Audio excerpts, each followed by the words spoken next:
I was 12 years old and living life on a high, so happy to just be achieving, yet inside, my soul was grieving. That invisible monster of emptiness rearing its head when friendships failed me over and over, when my inability to people please became a phobia, and my guaranteed failure, my falling short of the line, just goes to show you that whatever I was putting my hope in, my trust, my identity, the very thing I was worshipping in an attempt to please and find myself, was walking me swiftly away from Emilie and straight towards a machine of ideologies created by the world, media and culture.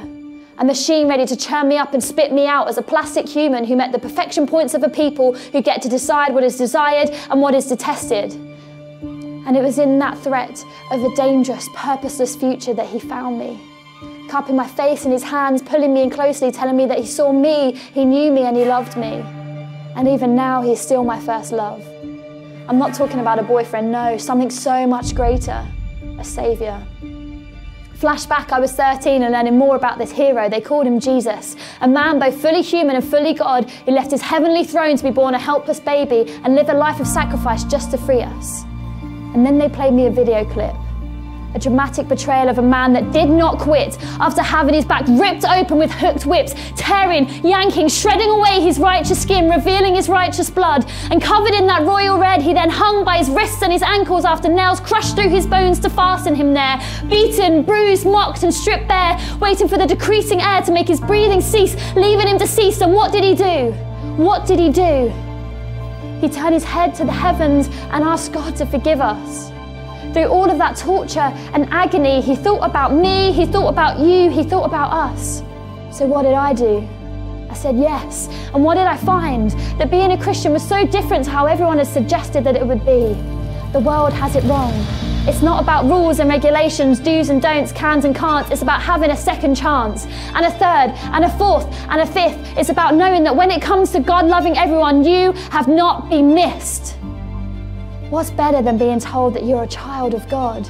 The world couldn't give me a better label even if it tried, because now I live my life knowing that the creator of all of this died just so that he could have eternity with me. And in return, I want to live a life of which he will be well pleased.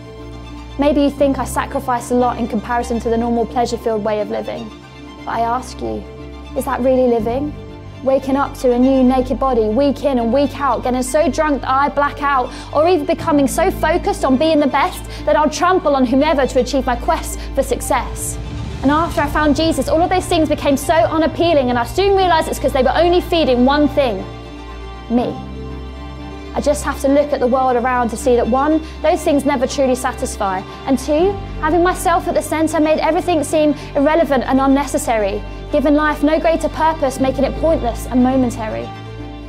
But Jesus brings hope and makes life worth living. Through all of the crap that the world can bring, out of all of it, I promise you one thing, that God is the only one that's truly for our hearts and our lives all of the time. He doesn't have those moments of weakness where he satisfies himself first. He doesn't have those off days when he decides not to forgive us and makes us hurt. He doesn't fall short of promises, doesn't run away, doesn't lie, doesn't cheat, doesn't lead us astray. He is there constantly, loving us unconditionally and forever pursuing us right into eternity. And he does all of that without making a fuss. That is why I love and I follow Jesus.